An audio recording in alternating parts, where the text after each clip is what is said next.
Hello,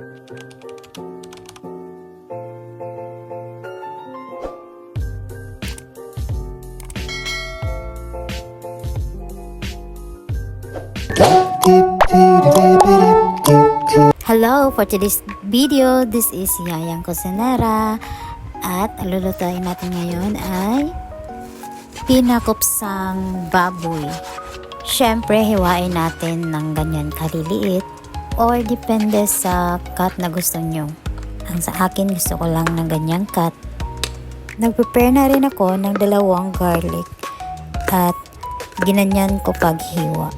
Dislice ko lang siya ng pabilog.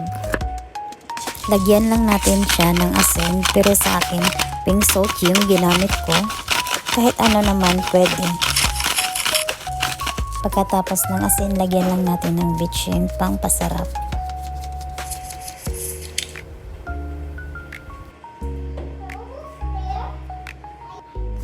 Tapos kamayin na rin natin mikos-mikos para lumasa pa yung sarap niya.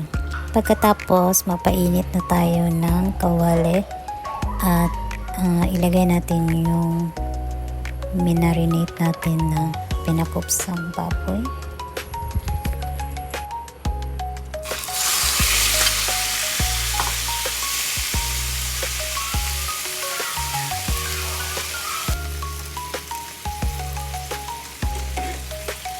At haluin lang natin hanggang sa magmantika yung baboy natin.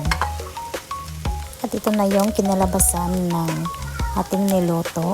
Medyo paluto na siya.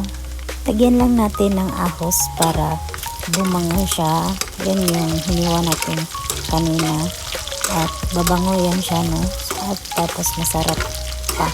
Ito yung resulta ng niluto natin, mga kakusinera. At masarap siya, no?